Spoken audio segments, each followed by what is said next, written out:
The moment this song came out, it was the same reason he ended up behind bars. You know Fetty Wap, he carried a whole generation with his music, and he has one of the internet's biggest trends. The kids like this songs, your mama liked this songs, everyone was doing videos to it at one point in time. But y'all don't know the meaning of his famous song Trap Queen is the same reason he's behind bars right now. When Fetty Wap first blew up, he was very loyal. If he was up, everyone was up.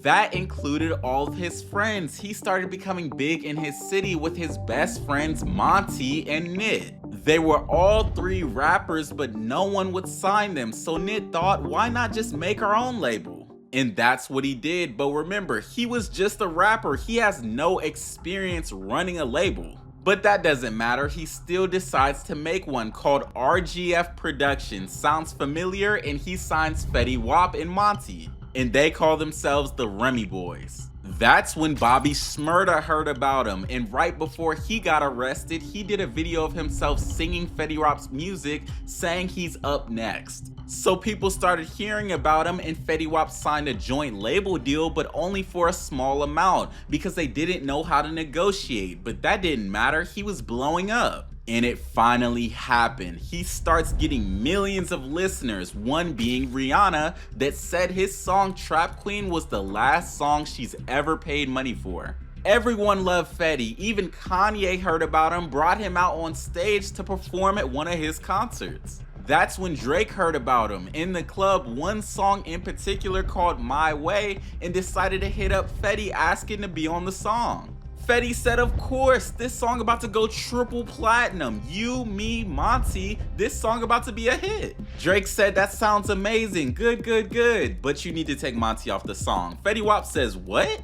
Fetty and Monty came up together. They're like brothers, and Fetty's very loyal. He asked Drake, why don't you just take my verse off the song, leave on Monty, and I'll do the hook? Drake said, absolutely not. I'm Drake, you're Fetty, no one's ever heard of a Monty. But Fetty didn't like that. Fetty was so loyal, he turned down a Drake feature just to make sure his best friend Monty stayed on the song.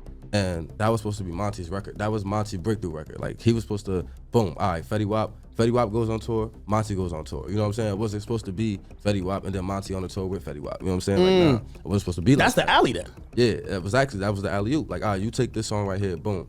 And if you notice, even in the video, we show more Monty than they do me. You know what I'm saying? Because it was supposed to be his record. Like, even when they named the song, I was pissed off. Like, they was like, Fetty Wap featuring me. I'm like, no, what the fuck is Monty featuring me? Like, that's not my song. Really? Yeah, so when he jumped on the record, you know, the first thing I asked him, I'm like, yo, can you just take my verse off and keep Monty up there and it just be, let me be on the hook? Wait. Yeah. You asked Drake if he could take you off the record and keep your man's on. Yeah, it's like just leave me on the hook, you know, like, baby, won't you come my way? Yeah. But leave Monty verse up there, you do your verse and let it be, you know, like we work it like that. But it was fine. The song still ends up doing good, and he's spending money on everyone, his friends, his entourage, his family. Remember, he said, if I'm up, we up. One time, he tried to book a hotel for all of his friends on vacation, but they didn't have enough rooms, so instead, he bought a house while he was there. And then I went to call to my other account, like, yo, can you send me this? He was like, yo, bro, I gotta talk to you. And I'm like, what you talking about? And yeah, so I think for 6 months, I was broke, bro.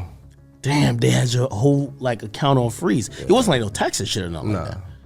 Damn, so you just, and by the way, this happens to a lot of entertainment, you don't know, sometimes you might get in it, you're probably paying so much fucking bills, you don't know exactly what your name is on, what you owe. I was doing $150,000 a month in bills, but that's the dumbest shit I was doing. Matter of fact, yeah, if I had to, it was jewelry and apartments. I had a lot of fucking apartments. Why?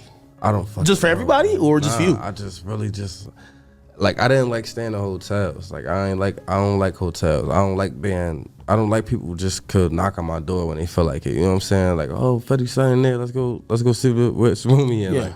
I ain't like that shit. So, you have like 5 apartments or something like that? Yeah, I have maybe 4 apartments in Jersey. I had 2 apartments in Miami, a couple apartments in LA.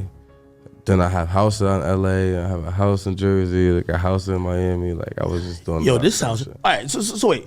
But it's fine, money's only an object and it ain't slowing down for him. He's out here doing songs with Fifth Harmony, David Guetta, and being on stage with Taylor Swift. Life is good. That's what he thought until he found out his label with his best friend Nit running it was holding him back. Remember, the owner Nit was very inexperienced. Justin Bieber, Future, Beyonce all wanted Fetty to go on tours with them, but he basically negotiated Fetty out of all those opportunities. He had bad lawyers, bad management, bad label. That's when Fetty asked Nit, "What are you even doing for me?" And they got into this heated argument where Nit's actual rebuttal to Fetty was challenging him to a boxing match. What?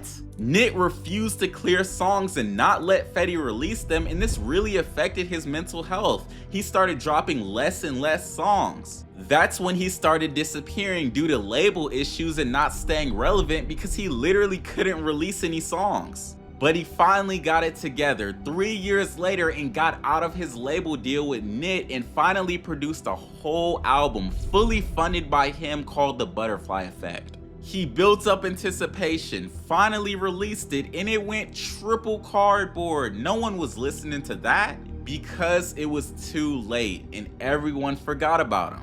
And when he was later performing on stage, he was arrested right after his concert for trafficking substances. Reasons very similar to his most famous song, Trap Queen. He pleaded guilty to conspiracy to distribute and possess controlled substances and got 6 years in federal prison. And at that point, everyone thought it was just over for him until he was released early and got on interviews speaking about who was really there for him when he went to prison. You said 50, what did 50 do? Man, 50, so I don't even know where to start with him. 50 did a lot for me. You know what I'm saying? He from day one, it was like he reached out like, yo, whatever you need, just holler at me. You know what I'm saying? And I'm like, all right. And then it was like, where this money going? I'm like, what? Like, you know what I'm saying? I ain't used to that. I'm used to it's always the other way around. Yeah, you know what I'm saying? Send me the money here, yeah. Yeah, so it was just like it was nothing. Like whatever I needed, he was right there. Like he answered the phone.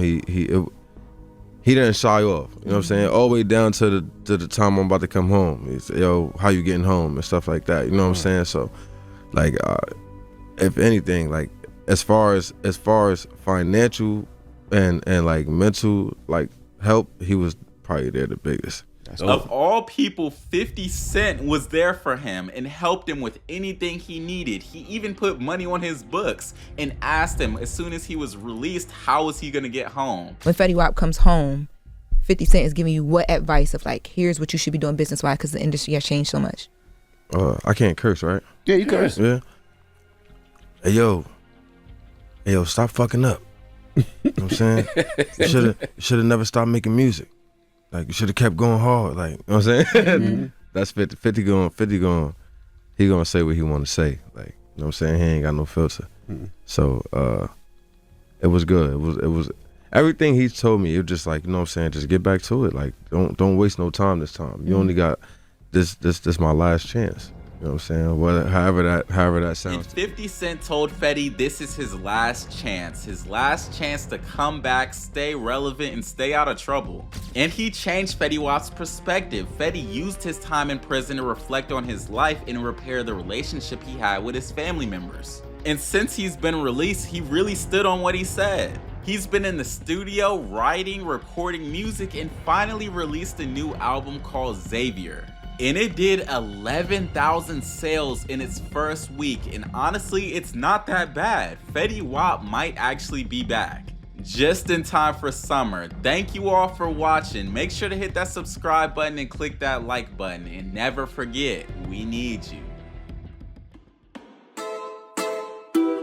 Baby boys, yeah. Hey, 1738.